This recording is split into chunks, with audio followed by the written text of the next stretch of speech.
1948 was a very special year in the history of Soviet music. Right after the war, Soviet composers were actually having a very good time.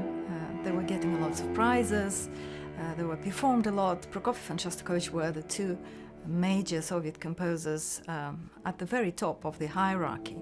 Suddenly it all changed. In 1948, on the 10th of February, there was a party resolution issued against formalist music. And what was formalist music? It was basically music that had various shades of modernism in it.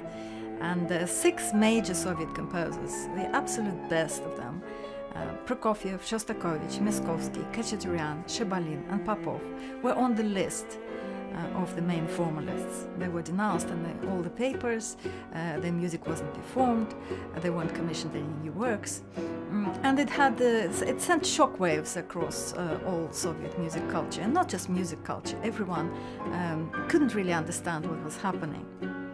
So what was happening was actually the result of the Cold War that had just started, and it was a desire of Stalin to bring all the loyalties back from the West, whatever allegiances people might have for things abroad, back to things Russian. So composers were supposed to write music that was more Russian and that was very accessible to the people. The impact of this 1948 decree can really hardly be overstated. What for us is now just a phrase in a history textbook was a huge emotional watershed moment for the Russian intelligentsia of the time. It really shook the society and especially the composers during that year. Renowned Russian pianist Lev Naumov states in his autobiography, "It was devastating. At a meeting held in the Great Hall of Moscow Conservatory, Shebalin, who was mentioned in the decree, refused to plead guilty, showing incredible bravery. His students surrounded him, silently crying. This decree aimed to destroy the lives of the very best Russian composers." The author of the decree was Andrei Zhdanov. In 1946, he was appointed by Stalin to be the director of Soviet Union cultural policy, and immediately he issued a devastating attack on 2 leading Soviet writers, Zoshenko and Akhmatova. They both were condemned for formalistic nature of their works, the bourgeois thematic of their output, and that meant the end of both of their careers. 2 years later, it was the musicians' turn to be put in their place. In the official Communist Party circles, Miskovsky was known for distancing himself from the heated debates at the Composers' Union. It was even stated that Miskovsky didn't write any articles or get involved in any of the public debates, and that his only means of expression was writing music in the silence of his study. I find it very interesting that this statement was not meant as a compliment. It was in fact a criticism of Miskovsky's lack of commitment to Stalin's regime. Miskovsky's second cello sonata in A minor was written in the years of 1948-49 and is a beautifully crafted and very earnest piece of music. The second movement of this sonata evokes a sense of noble lyricism. I feel that the Russian soul is inherently connected to this relationship with Mother Earth, at the same time combined with a fervent belief in fate and the power of fate. In the second movement particularly, you feel Miskovsky's longing for these vast landscapes and the emotion that is connected to them. The composer Anatoly Lyadov taught both Prokofiev and Miskovsky in St. Petersburg Conservatory years before the revolution of 1917 and the civil war which followed changed the landscape of the country forever. Lyadov was a master of orchestral color, master of form. His language was always tonal. He was the person Diaghilev contacted first when Diaghilev needed somebody to write the score of the Firebird. the composer Diaghilev called next was Igor Stravinsky, and that was the start of Stravinsky's meteoric rise to fame. The prelude which we recorded was originally written for piano in 1885 and was transcribed for cello a year later, and that prelude is marked with this beautiful sense of honest and self-consciousness.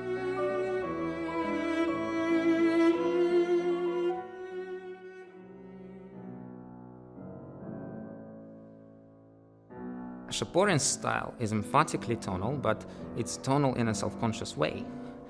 It has to be said that he never ever had any problems with Stalin's regime just because he never wrote a note which would deviate from the style which Stalin considered desirable for the people of the Soviet Union.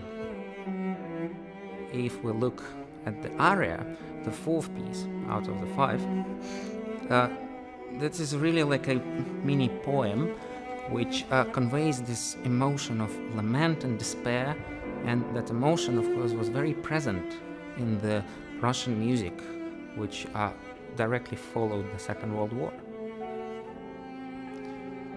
The estimated casualties of the Soviet Union in the Second World War were 26 million people. On the 22nd of June 1941, Soviet Union was attacked by the Nazi Germany army, and that day changed the lives of everybody, both sides of the border, forever. Prokofiev was, just as later Shostakovich, was evacuated. During the war, he wrote his first violin sonata. The finale of that sonata, the very ending of it, was described by him as wind over the graveyard. And even though his cello sonata was written in 1949, 4 years after the war ended, in the ending of the first movement of that sonata, I could hear exactly the same thing. There's suddenly a silence, a terrifying silence in C major, which is the silence of death. And those pages of Prokofiev's writing, they could serve perhaps as a message to the future generation, a message of somebody who lived through the war and saw people dear to him perish in that war.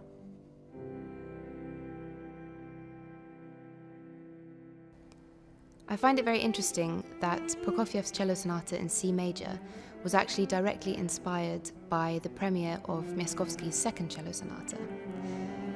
Before Prokofiev's cello sonata could be premiered by Richter and Rostropovich on the 1st of March 1950, it had to be played at the Composers' Union, and there they had to decide whether this was a new masterpiece or whether it was a work that was hostile to the spirit of the people.